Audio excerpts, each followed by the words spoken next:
Padre Celestial, queremos darte gracias, Señor, por la bendición que nos das de cantarte, de alabarte, de decirte que tú eres nuestro Dios y que en verdad, porque tú vives, nosotros, nuestra vida aquí en el presente y en la eternidad tiene sentido, tiene valor. Gracias por poder alabarte y cantarte. Pedimos ahora, Señor, que vamos a abrir tu palabra, que nos ayude, Señor, a poder entenderla y poder aplicar esas verdades a nuestra vida. Oramos, Padre, en el nombre de Cristo Jesús. Amén. Buenos días, tomen asiento por favor. En su Biblia, Génesis capítulo 14, por favor. Génesis capítulo 14.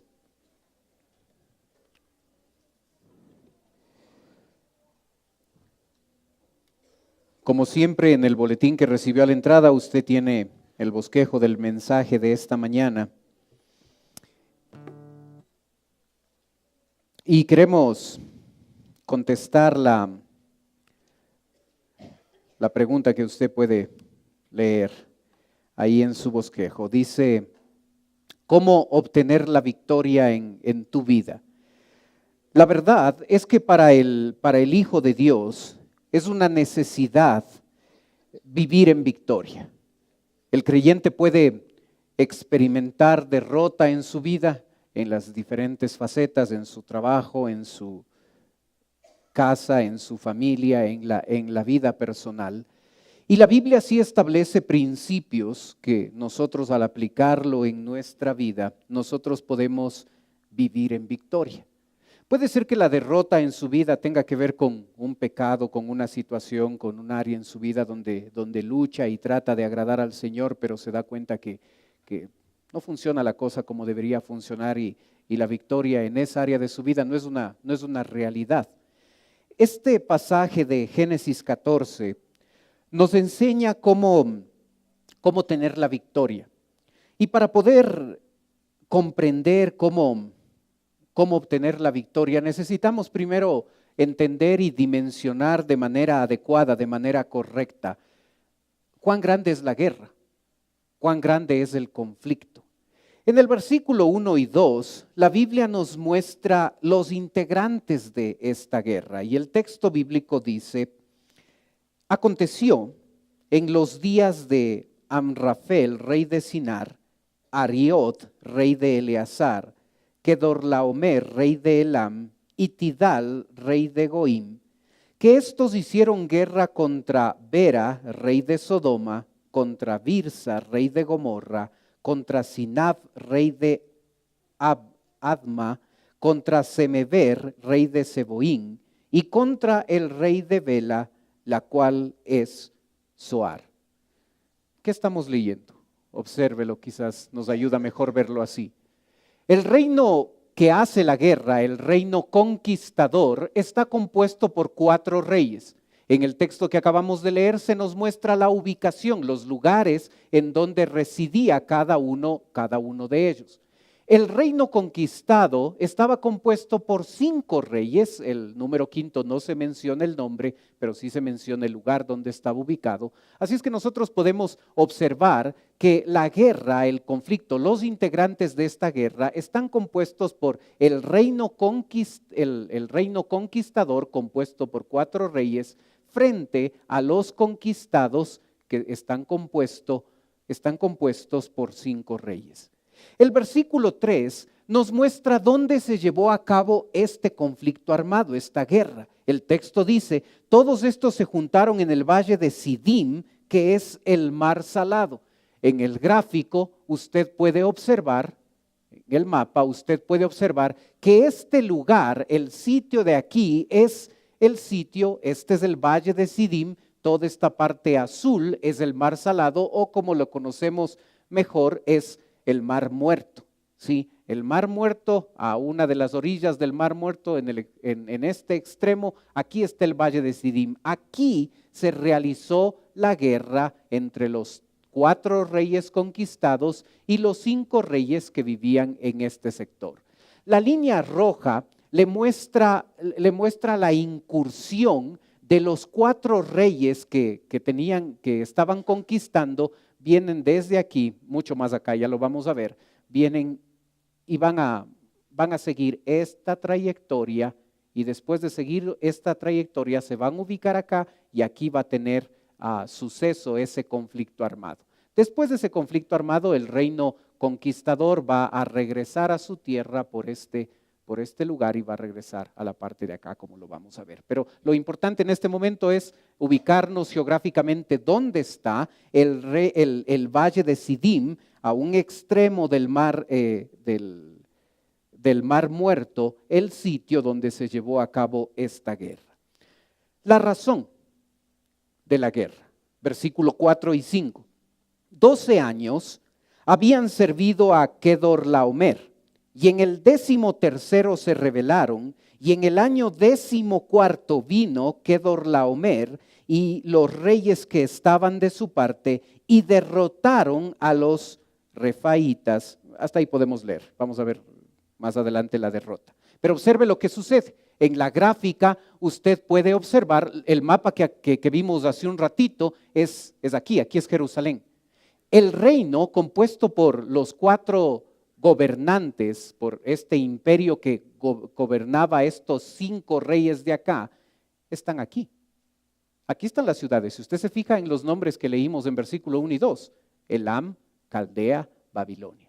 Estos 4 reyes habían gobernado todo este sector. Su imperio era gigantesco, tan grande que aún encontrándose a 2.400 kilómetros, estos pueblos de acá eran gobernados por estos 4 reyes. La razón, estos reyes habían gobernado y estos que estaban siendo esclavizados por este imperio, después de 12 años se dan cuenta que ya no quieren ser esclavizados por más tiempo. 12 años esclavizados. 12 años tuvieron que vivir como esclavos. En el año 13 se rebelan y en el año 14, observe cuánto tiempo desde que se rebelan, desde que estos gobernantes se enteran que hay una rebelión acá, desde el año 13, recién en el año 14, esta gente se transporta acá para luchar contra ellos y otra vez hacerles esclavos. Muchos meses pasaron. ¿Y sabe por qué pasa? Porque aun cuando se rebelan en el año 13, recién en el año 14 estos van a ir acá para luchar. Observe la distancia, 2.400 kilómetros de distancia. Es una distancia tremendamente significativa. Estos 4 reyes tuvieron que organizar todo su ejército, todos los elementos que necesitaban para luchar contra ese pueblo. Tuvieron que viajar muchos kilómetros con la poca tecnología en torno al transporte que existía en ese tiempo. 2.400 kilómetros. ¿Se acuerda cuánto hay de aquí a Guayaquil? 600. 2.400 kilómetros. Usted puede dimensionar el tremendo viaje. 2.400 kilómetros llevando todos los recursos necesarios para comer, para la guerra, para todo lo que iban a hacer. Todo ese trayecto, y por eso se demoran probablemente casi un año para organizar todo esto. ¿Por qué? Porque 5 reyes que vivían en Jerusalén habían sido esclavizados 12 años y ya no querían ser esclavos. La pregunta es, ¿cuánto tiempo usted lleva siendo esclavo de un pecado? ¿Cuántos días, cuántas semanas, cuántos meses, cuántos años usted y yo llevamos siendo esclavizados por un pecado? O quizás por un área en la que no tenemos la victoria. Quizás una faceta de nuestra vida donde nosotros vivimos como esclavos derrotados en vez de disfrutar la libertad que Cristo obtuvo por nosotros en la cruz de Calvario. 12 años. 12 años. Lo importante es que en un momento esta gente, estos 5 reyes, dijeron no va más. Ya no podemos vivir así. Y es un momento importante en la vida de estos pueblos, porque ellos se dan cuenta que aun cuando tenían ya la costumbre de vivir 12 años como esclavos, se daban cuenta que es mejor vivir libres. Y en ese momento se rebelaron. La pregunta para nosotros es, ¿cuánto tiempo tiene que pasar en nuestra vida cristiana para que nosotros nos rebelemos en torno a nuestra situación de esclavitud y podamos vivir libres de ese pecado, de esa situación, de esa área que no funciona bien en nuestra vida? Es interesante que cuando estos 4 reyes, en donde se destacaba el rey Kedorlaomer, cuando estos reyes toman la decisión de viajar 2.400 kilómetros para luchar contra los 5 reyes que estaban rebelándose, es interesante que el versículo 5, observe, menciona no solo a los 5 reyes, sino menciona otros pueblos. Y usted lo puede ver en versículo 5. En el año 14 vino Kedorlaomer y los reyes que estaban de su parte, y derrotaron a los, y tome nota de los pueblos que se mencionan, Refaitas en Astarot, Carmaim, a los Susitas en Am, a los Emitas en Sabe Kiriataim, a los Oreos en el monte de Seir, hasta la llanura del Param, que está junto al desierto, y volvieron y vinieron a Enmispat, que es Cades, y devastaron todo el país de los amalecitas y también al amorreo que habita en Hasesontamar, y salieron el rey de Sodoma, el rey de Gomorra, el rey de Adma, el rey de Seboín y el rey de Bela, que es Zoar, y ordenaron contra ellos batalla en el valle de Sidim. Esto es, contra Kedorlaomer, rey de Elam, Tidal, rey de Goaín, Amrafel, rey de Sinar, Arioc, rey de Elazar, 4 reyes contra 5. Obsérvelo en la gráfica. Todos los 4 reyes conquistadores vienen de acá, de muy lejos, de acá de Babilonia, 2.400 kilómetros y vienen. Acá se va a realizar la guerra con los otros 5 reyes. Pero antes de luchar contra esos 5 reyes, este imperio babilónico llega a luchar contra estos. Refaín, Susita, Etamitas, Obeos, pasan el desierto de Param, lo dice el texto, llegan a Cades, luchan y destruyen a los amalecitas, llegan al desierto de Sin, destruyen a los amorreos y recién ahí se ubican en el valle de Sidim para luchar contra los 5 reyes. Pueblos que no tenían nada que ver con el conflicto armado, llegan a sufrir las consecuencias de esta guerra. Los babilónicos quieren luchar contra todos estos que están aquí y destruirlos, devastar el territorio como dice el texto bíblico, antes de luchar contra los 5 reyes, porque quieren establecer un precedente para que esos pueblos se pongan a pensar 2 veces antes de pensar nuevamente en rebelarse. Entonces este imperio babilónico, el que va a originar el imperio babilónico en verdad, este imperio babilónico hace todo ese viaje y va a destruir, va a devastar toda esa región de Palestina con el objetivo de dejar un precedente, no solo a los 5 reyes que va a derrotar, sino a los pueblos que están ahí alrededor, para que todos sepan que los que mandan aquí es este imperio babilónico y nunca más lleguen otra vez a ni siquiera pensar en rebelarse contra el imperio. ¿Sabe? Eso describe de manera gráfica la vida espiritual de un creyente. Cuando un área está funcionando mal, usted ve, hay más problemas que vienen a la vida. No solo es esa área con la que tengo conflicto. Esa área está unida a otras áreas en la vida donde va a haber conflicto. Y gente inocente como esos pueblos que estaban ahí, que no tienen nada que ver, van a tener que pagar el resultado de que una o varias áreas en la vida o un pecado que está gobernando mi vida tiene un efecto en la vida de otros. Afecta y daña a otros. Y ese es el caso. Es interesante que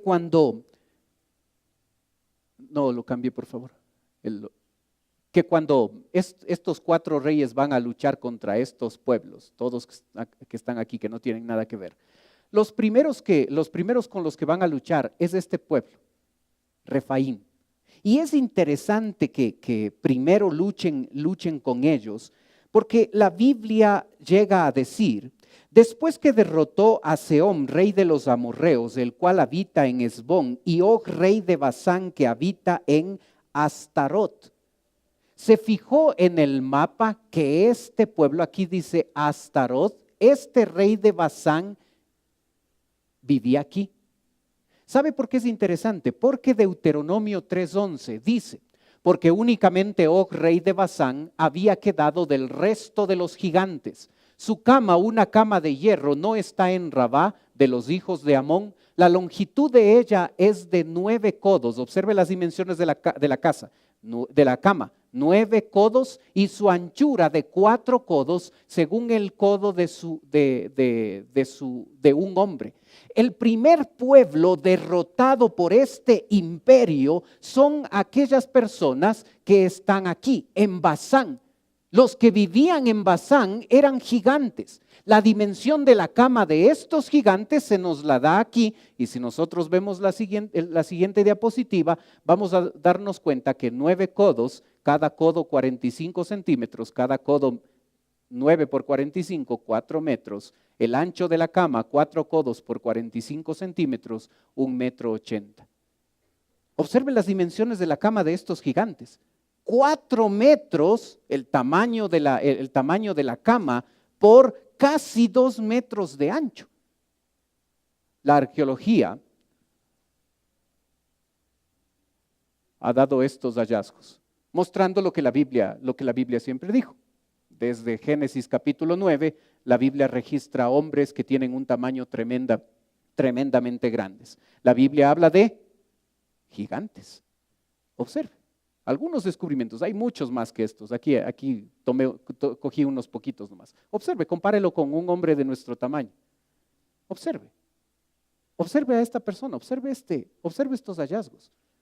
Cuando la Biblia dice algo, siempre tiene razón, aun cuando otros puedan ridiculizarlo. Y aquí tenemos en el tiempo estos argumentos, estos restos arqueológicos han demostrado que lo que la Biblia dijo en Génesis 9 primero y luego en Deuteronomio 3 era cierto. Observa con quiénes lucharon esos cuatro reyes conquistadores. La primera guerra que tuvieron no fue fácil. La gente que componía ese ejército eran gigantes. Uno de esos gigantes fue los que luchó a futuro con David. Era gente muy grande, muy grande. Un equipo de básquet hubiera estado orgulloso de tener a uno de estos porque no perdíamos ni un partido. Eran gigantes. Así es que uno puede llegar a dimensionar la capacidad militar que este imperio de Babilonia tenía para arrasar a todos esos pueblos y luego a los cinco reyes, arrasar sin problema a un grupo de gigantes, porque su armamento era tan vasto, era tan grande, que no tuvieron problema, que no tuvieron dificultad al hacerlo. Y por eso usted observa que al final el versículo bíblico llega a registrar la derrota de estos 5 reyes. Versículo 10. Y el valle de Sidim estaba lleno de pozos de asfalto. Y cuando huyeron el rey de Sodoma y de Gomorra, Algunos cayeron allí y los demás huyeron al monte y tomaron toda la riqueza de Sodoma y de Gomorra y todas sus provisiones y se fueron. Tomaron también a Lot, hijo del hermano de Abraham, que moraba en Sodoma, y sus bienes y se fueron. Es interesante que si usted visita el Mar Muerto, una de las cosas que va a observar en la superficie del Mar Muerto es asfalto. El texto bíblico dice que alrededor del Mar Muerto hay pozos de asfalto. Una evidencia de la exactitud del texto bíblico para nosotros. La historia llega a ser interesante no solo por el conflicto armado, sino porque, como acabamos de leerlo, Lot, el familiar de Abraham, es preso porque este hombre, Lot, un creyente en Jesucristo, llega a ser apresado junto con los reyes derrotados de Sodoma y Gomorra.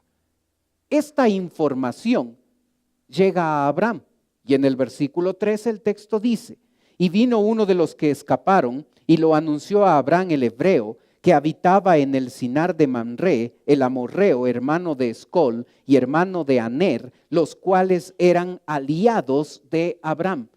Es interesante que aquí se habla de Abraham el hebreo. Ya la nación de Israel está teniendo una identidad, ya no son poquitas personas, familia de Abraham, ya está teniendo su identidad, la nación de Israel se está estableciendo. Y personas, vecinos, que observan este conflicto armado, se dan cuenta que Lot llega a ser preso, le llevan deportado hacia Babilonia. Y mientras ellos están de viaje, regresando otra vez a Babilonia, llega el informe a Abraham de que Lot está preso. Abraham, por primera y única vez, va a empezar una guerra contra toda esta gente. Lot, una persona derrotada, un creyente derrotado, por varias razones: por estar en un sitio incorrecto, porque sus prioridades y sus valores eran diferentes. Y ahora tenemos a Abraham, su pariente, que toma la decisión de ayudarle en un momento difícil. Y en estas circunstancias, nosotros podemos aprender dos principios por los cuales Abraham tiene la victoria sobre este tremendo ejército babilónico y les llega a derrotar. Y observe que son dos principios tan importantes que si nosotros llegamos a aplicarlos a nuestra vida diaria, así como Abraham, nosotros vamos a tener la victoria sobre nuestro pecado, sobre algún área de nuestra vida. El texto en versículo 14 nos da el primer principio. Dice: oyó Abraham que su pariente estaba prisionero y armó a sus criados, los nacidos en su casa, 318, y los siguió hasta Dan. Y cayó sobre ellos de noche, él y sus siervos, y les atacó y les fue siguiendo hasta Oba, al norte de Damasco, y recobró todos los bienes y también a Lot, su pariente, y sus bienes, y a las mujeres y demás gente. Cuando volvió de la derrota de Kedor Laomer y los reyes que con él estaban, salió el rey de Sodoma a recibirlo al valle de Sabé, que está en el valle del rey. Observe un ratito, ponga la gráfica por favor. Observe quién es, observe a este reino que llega a destruir a Abraham. Este reino hace poquitos minutos ha destruido a estos 5 reyes y ha destruido a estos pueblos: refaítas, susitas, emitas, oveos, amalecitas y amorreos. Y ha devastado el país. Y ahora se levantan 318, como diría mi sobrina, 318 pelagatos y les exterminan a estos. Tremendo. Estos lucharon con un montón de gente, con un montón de reinos, con un montón de personas capacitadas, con gigantes capacitados para la guerra, y Abraham toma 318, no militares, 318 criados.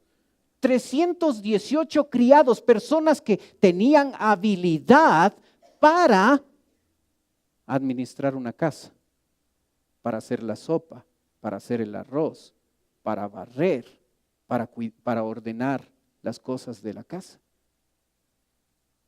Y les derrota. ¿Sabe cuál es el primer principio que debemos aprender? La batalla no es nuestra. La batalla es de Dios. Y cuando yo llego a darme cuenta en mi vida personal que si quiero tener la victoria sobre un pecado, sobre un área de mi vida, yo necesito dejar de pensar en mis capacidades, de pensar en lo que yo puedo hacer, de pensar en las habilidades que yo puedo tener para poder tener la victoria sobre un pecado, y empiezo con humildad a mostrarme ante Dios y decirle: Señor, yo necesito tu ayuda. Es humanamente imposible que 318 hayan hecho correr a todo un imperio. Pero ¿sabe cuál es la diferencia? Abraham tenía algo que este imperio no tenía. Tenía el poder de nuestro todopoderoso Dios actuando a través de él, y 318 criados les hicieron oír a todo un imperio. Cuando yo entiendo que la victoria no es mi victoria, cuando yo entiendo que la victoria se va a dar en mi vida, en cualquier área de mi vida, en cualquier pecado que me esté esclavizando, que me esté gobernando, cuando yo entiendo que la victoria está determinada porque los recursos de Dios en mi vida van a darme esa victoria, porque yo entro en una dependencia del Señor y me doy cuenta que yo no puedo, y clamo al Señor diciendo: Señor, necesito tu ayuda, obra en mi vida, actúa en mi vida. Ese es el primer principio para tener la victoria en mi vida personal. No se trata de nosotros, se trata de Él. No se trata de mis recursos, se trata de Él. Pero mientras yo crea que yo puedo, mientras mi orgullo sea una coraza que no me permite depender y confiar en el Señor, viviré en derrota. Cuando entienda que la victoria no es mía, que la victoria depende de mi Señor, y aprenda a depender de su poder, de su habilidad, aprenda a entender que es su guerra y no la mía, cuando lo haga, empezaré a experimentar la victoria en mi vida. Hace pocas semanas tomé la decisión de compartir en el Facebook mi devocional personal, ya que muchos comparten tonterías. ¿Por qué no compartir algo que va a edificar la vida de otros? ¿No es cierto? Así es que tomé la decisión de compartir mi devocional personal ahí en el Facebook. Me impactó mi devocional de hoy en la mañana. Estoy en el libro de Crónicas, la sección aburrida de la Biblia, y en capítulo 20 me impactó mucho, y habla de un gobernante llamado Josafat. Y este hombre va a luchar contra un ejército mucho más fuerte que el ejército que Josafat tenía. ¿Sabe cuál fue su estrategia? Si nos podríamos transportar a ese tiempo, y nosotros pensaríamos en la estrategia que necesitamos para luchar contra un ejército mayor, ¿cuál sería nuestra estrategia? Probablemente haríamos un censo para saber cuáles son las personas que pueden luchar y pondríamos a capacitar al ejército. Cogería todos los caballos y todas las herramientas y todas las armas existentes en ese momento para darles a los soldados para poder salir y para poder luchar contra otros. ¿Sabe cuál fue? Establecería un plan. Vamos a atacarles así, vamos a dividirnos, vamos a entrar por aquí, vamos a usar la estrategia. ¿Sabe cuál fue la estrategia de Israel, de Josafat? Señor, me humillo delante de ti. Se humilló delante de Dios. 2, ayunó a Dios. Se puso a ayunar. 3, le dijo, Señor, yo no puedo hacer esto. Necesito tu ayuda. 4, tomó un grupo del pueblo de Israel y les dijo, su función aquí en la guerra es cantar.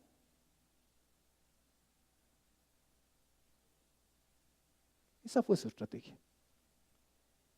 Ilógica estrategia. Extraña estrategia.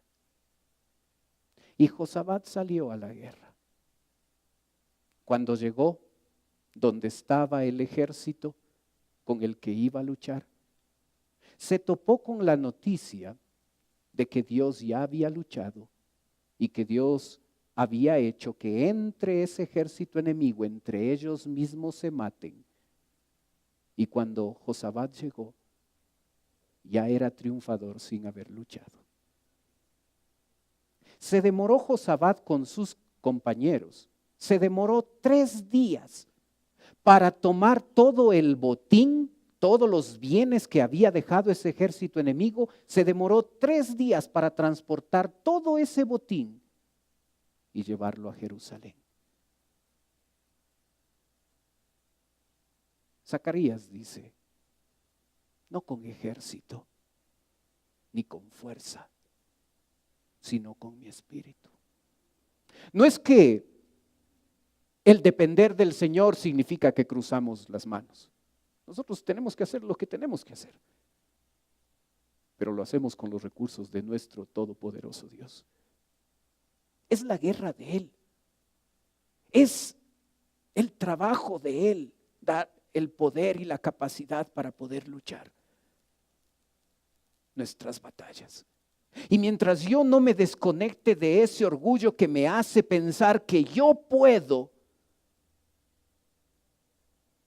voy a seguir dependiendo de mis recursos y de mi habilidad y no depender de los recursos poderosos y eternos de mi Dios. La batalla no se trata de nosotros. La batalla no es nuestra, aun cuando nosotros sí luchamos. Josafat salió y trabajó y se enfrentó. David, cuando luchó contra el gigante, él luchó e hizo su parte.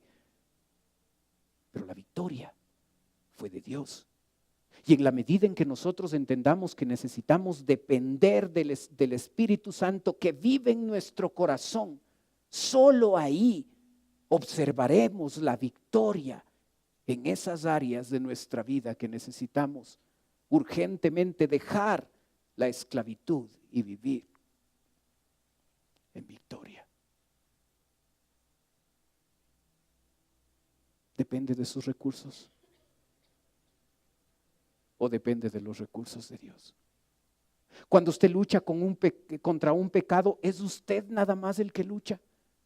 Cuando usted enfrenta un área difícil en su vida que no funciona bien, ¿es usted el que está tratando de resolverlo y mejorarlo? O como Josafat decimos, Señor, yo no puedo. Yo no puedo. Ayúdame. Yo no puedo, no, mis recursos, mi inteligencia, mi capacidad, no, yo no puedo esto. Ayúdame. Necesito que tú intervengas en mi vida. Necesito que tú obres en mi vida. Necesito que tú tengas la victoria porque tuya es la victoria. Y mientras no llegamos, hermano, a ese punto, donde usted y yo nos damos cuenta que no depende de nosotros, depende de Él. Necesitamos depender de Él, necesitamos apropiarnos de la oración, la lectura bíblica, la obediencia en nuestra vida para que sea real esto. Ese es el camino de la victoria. La estrategia puede ser ilógica. ¿A qué general se le ocurriría? ¿Saben qué? Su función aquí es cantar.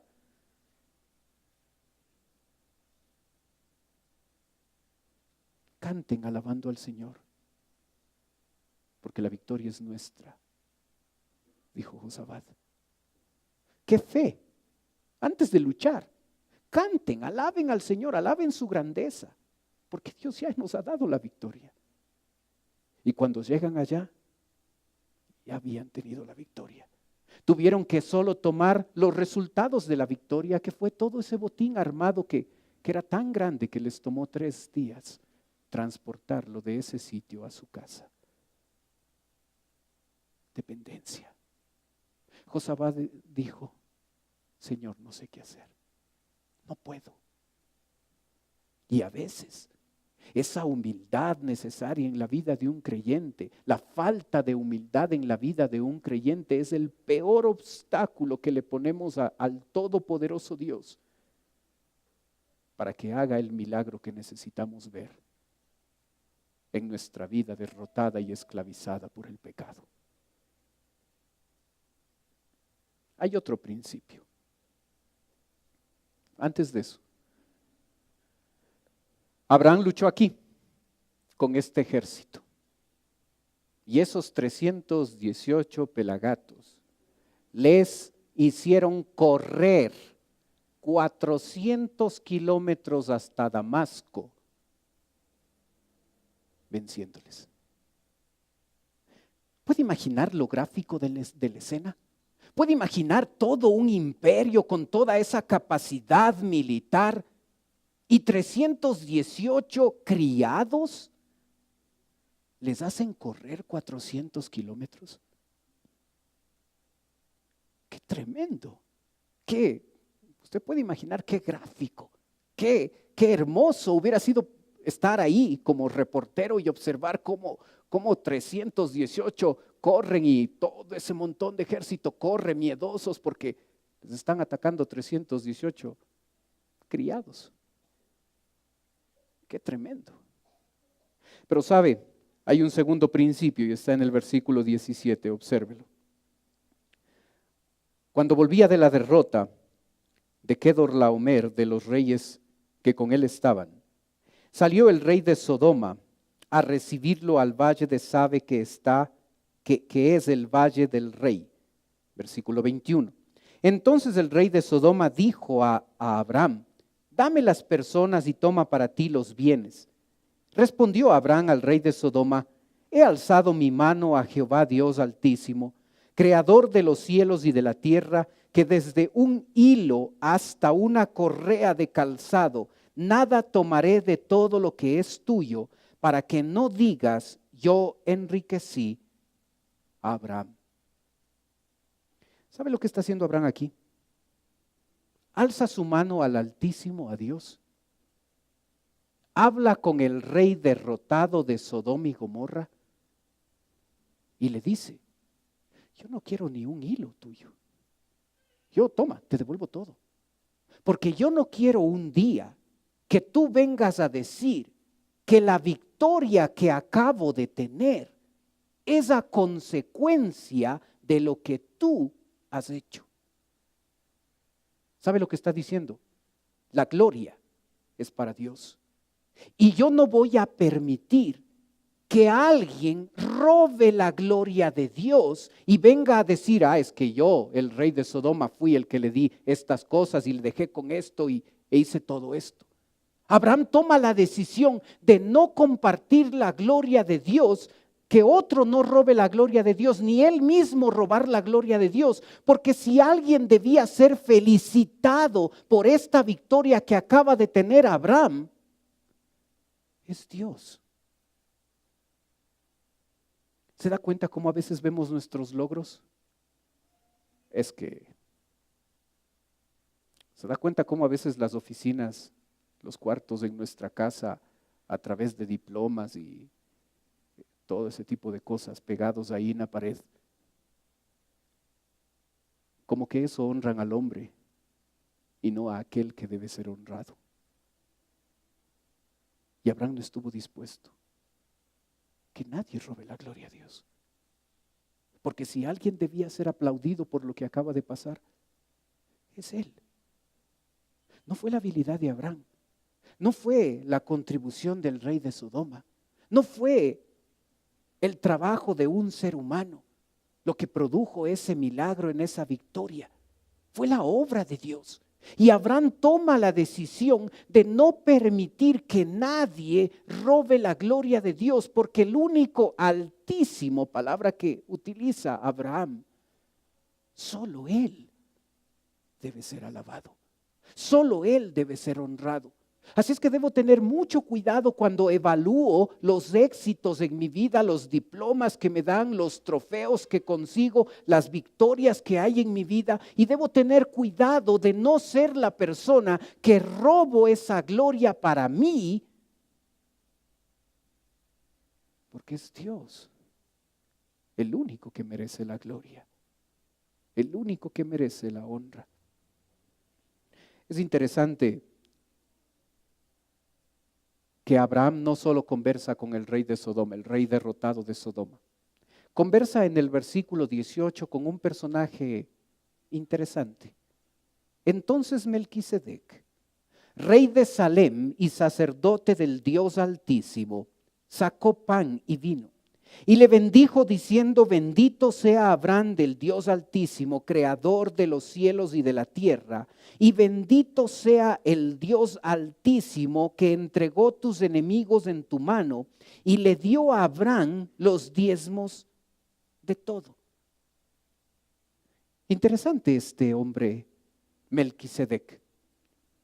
Lo más interesante es las similitudes que hay entre Melquisedec y Jesús. ¿Se da cuenta el significado del nombre de este hombre? Rey de justicia y de paz. A Jesucristo se le llama Rey de justicia y de paz. Interesante que Melquisedec está gobernando en Salem.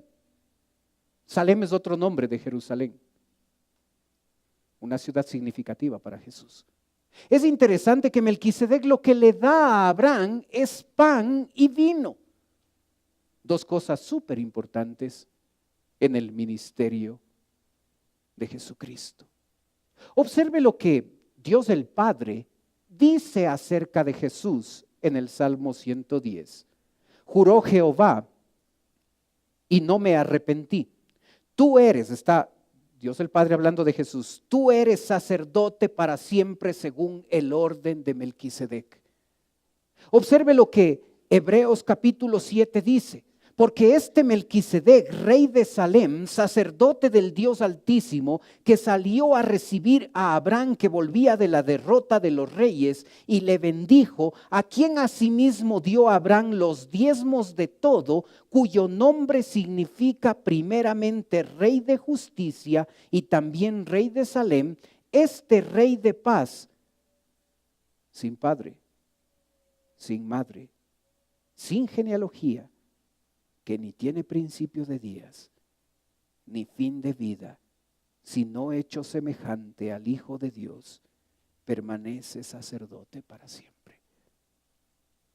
De manera figurada,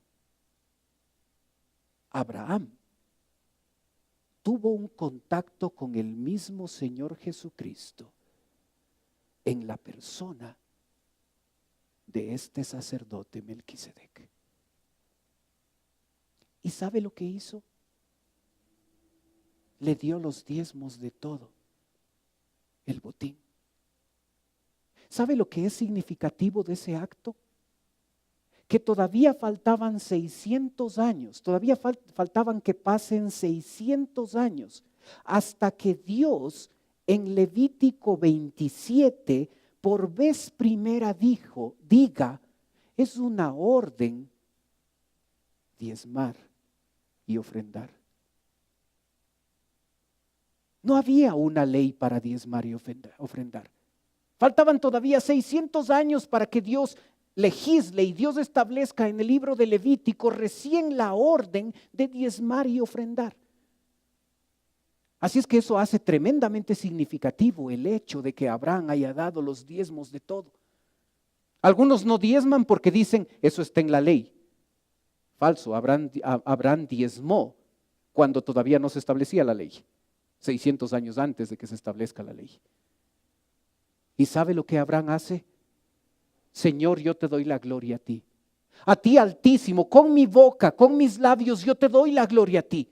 Pero también con los actos de mi vida, en este caso los diezmos, con los actos de mi vida, yo te glorifico a ti. Porque tú me has dado la victoria. Nunca quiso robar la gloria a Dios. Nunca quiso quitarle los aplausos a Dios. Nunca Abraham sintió el deseo de hacer esto. Porque sabía que la victoria no era de él y de los 318 criados, era de Dios. Y como un agradecimiento a lo que Dios había hecho, dando la victoria, este hombre le agradece con su boca diciéndole, alabado sea el Altísimo.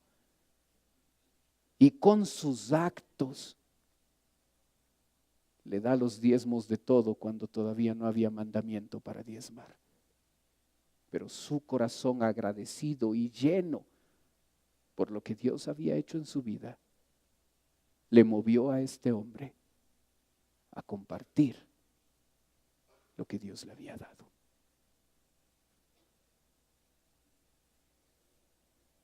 ¿Necesitas la victoria en tu vida? ¿Necesitas salir de la esclavitud de un pecado? ¿Necesitas observar la victoria en esa área de tu vida, en tu trabajo, en tu negocio, en tu familia?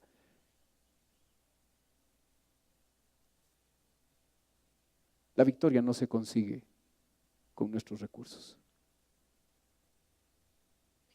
La victoria es de Jehová. Y en la medida en que yo aprenda a dejar a un lado mi orgullo y caiga de rodillas al Señor diciéndole, yo no puedo, ayúdame tú. Estoy aprendiendo a depender de los recursos de Él para poder solucionar nuestras esclavitudes. Y cuando lo haga, necesito recordar siempre que esa victoria no fue conseguida por mí, fue conseguida por Él. Y como Él me dio la victoria, Él necesita ser alabado. A Él debo cantarle, a Él debo exaltarle, a Él debo adorarle, a Él debo darle lo mejor de mi vida como muestra de mi reconocimiento de que Él me dio la victoria.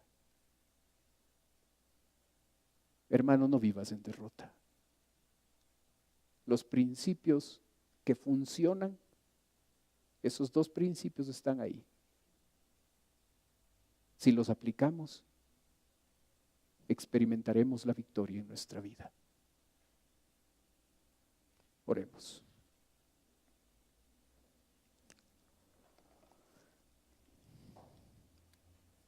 Padre Celestial, queremos darte gracias, Señor, porque siempre es una bendición estudiar tu palabra. Ayúdanos, Padre, a darnos cuenta que no es nuestra estrategia, no es nuestra habilidad, no son nuestros recursos los que nos van a sacar de la esclavitud. Eres tú. Ayúdanos a humillarnos delante de ti. Ayúdanos a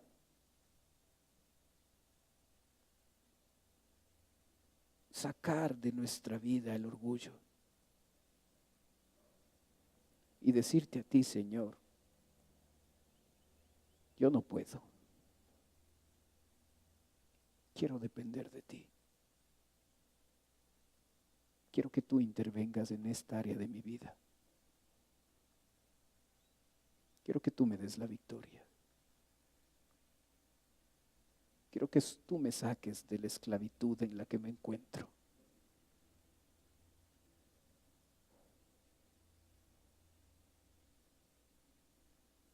Quiero siempre honrarte a ti,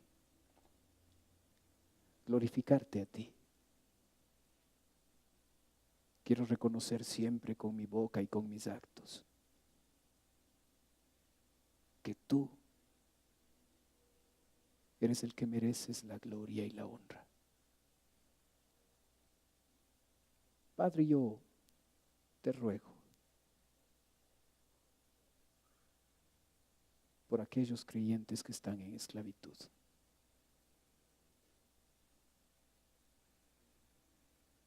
Te ruego que nos ayudes a entender la importancia de depender en ti, de ti.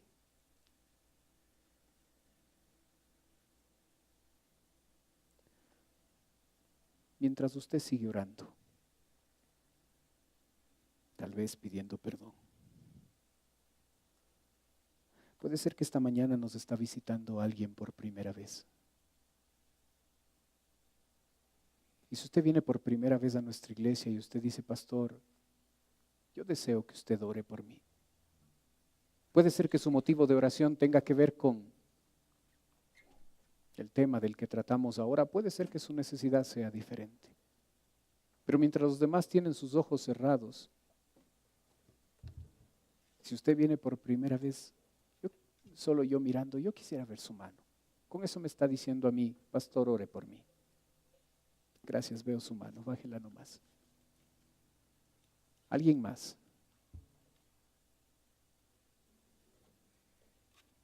Gracias, veo su mano también arriba. ¿Alguien más?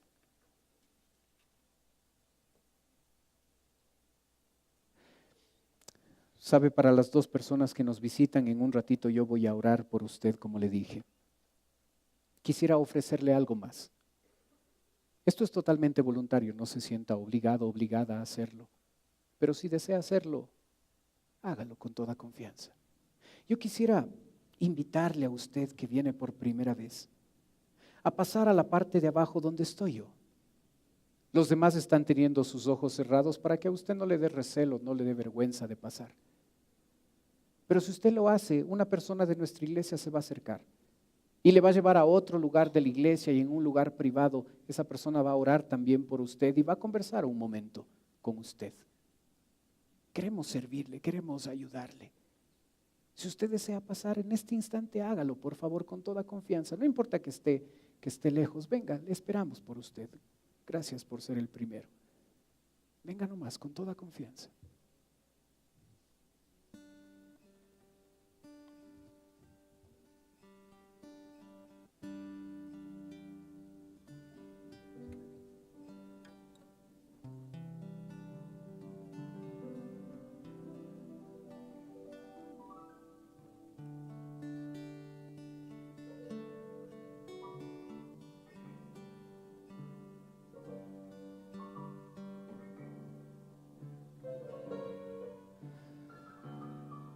Padre Celestial, te damos gracias por las personas que acaban de pasar. Y Padre, te agradecemos, Señor, por sus vidas. Y te rogamos, Señor, por ellos.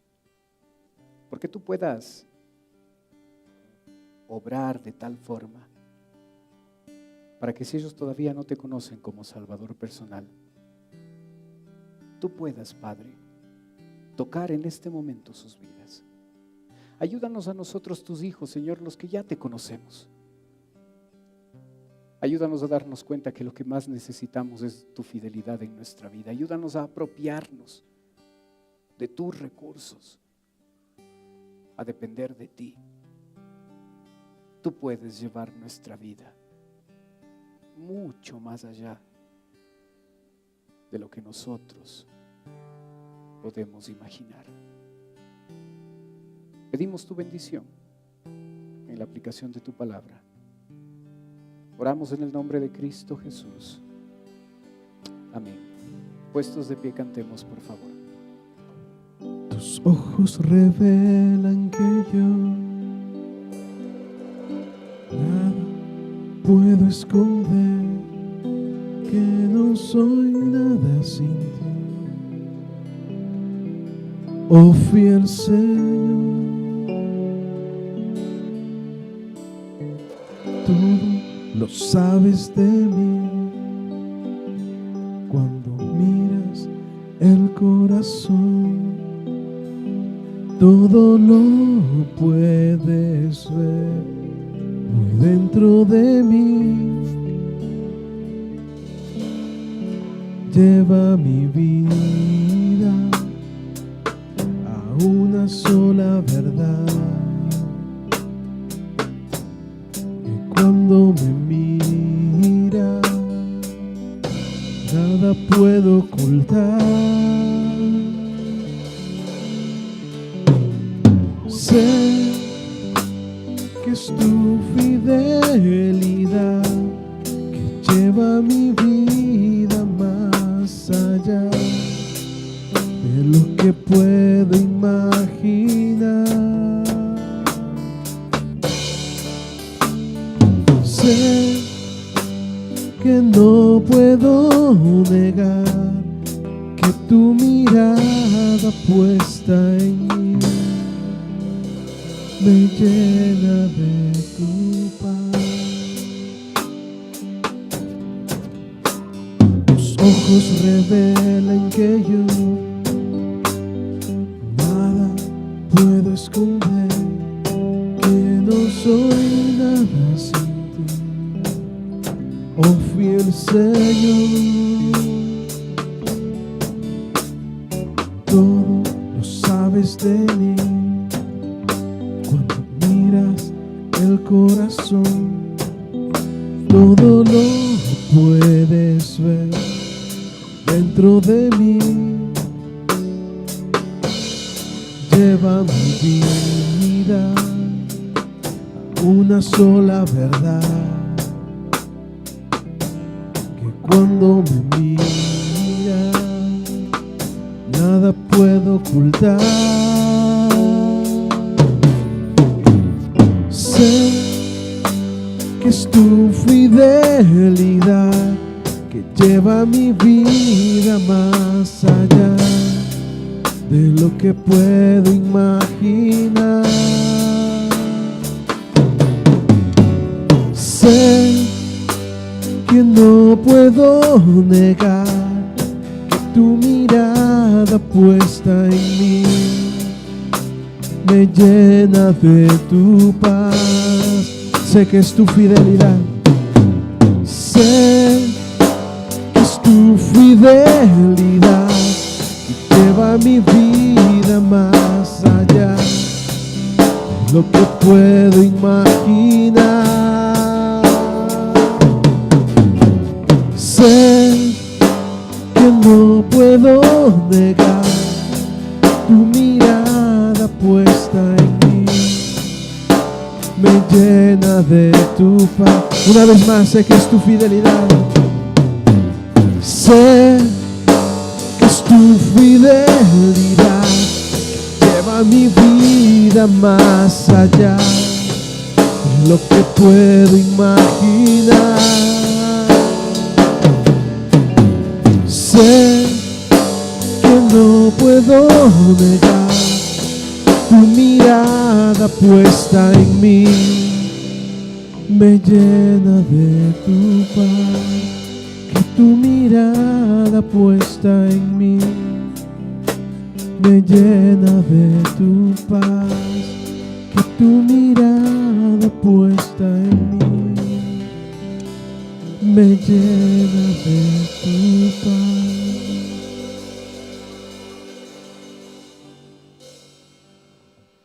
Recuerde que nuestro Dios está esperando que usted tome la decisión de decirle: estoy listo, no puedo, necesito tu ayuda. Mientras usted no haga eso, no habrá victoria. Él no le va a obligar, Él no le va a presionar, Él no le va a imponer. Él está esperando que nosotros lleguemos al punto de decirle, no puedo, ayúdame. Amén.